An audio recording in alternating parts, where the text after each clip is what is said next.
grab Daddy. I wanted to find out how serious Emily's aggression problem really was.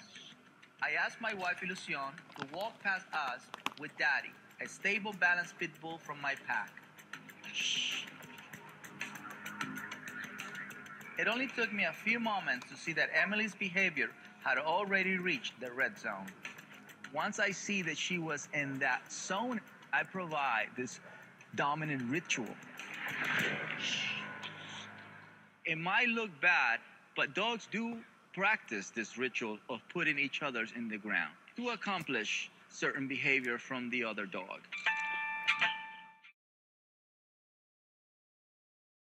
Discipline should be used to guide a dog into making the right choices.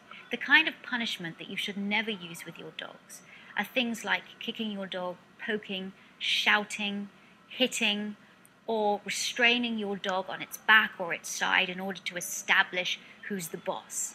These techniques have been used for so many years, and unfortunately they break trust between dog and owner, as well as causing a dog to shut down, as well as being dangerous, because a lot of dogs react negatively to being punished in this way.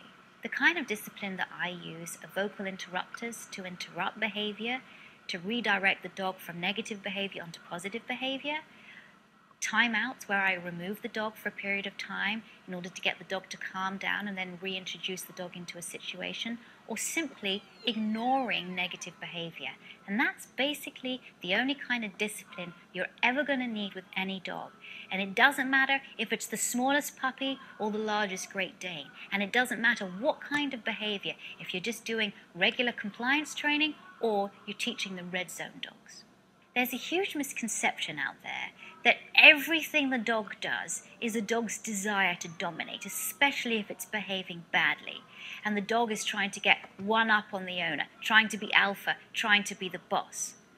The trouble is that dogs are not out to achieve world domination. Dogs are just trying to cope in the domestic environments they live in. And it's up to you as the owner to teach them how to cope. You might have seen one form of discipline that's really, really destructive, and people think it works because that's what they're told, and it's known as the alpha roll. The alpha roll is when a dog is misbehaved and you lie a dog on its side and you strain it on its side or in its back until it submits to you, until it calms down. Even though it looks like the dog has calmed down, actually what's happening is that the dog is shutting down. And shut down is an instinctive survival tool that the dog uses to get the threat to move away.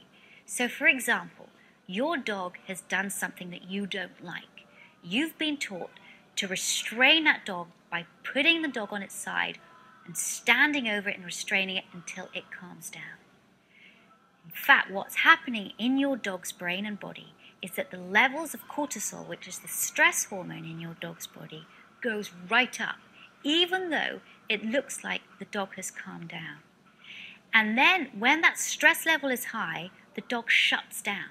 It basically ceases to learn. It ceases to do anything.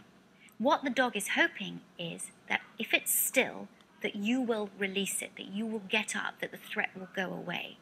So what effectively have you taught the dog by punishing it, by holding it on its side, restraining it in this manner? You've shown that you are the violent one, you've shown that you're the bully, and you've also created more stress in your dog that might have been insecure in the first place.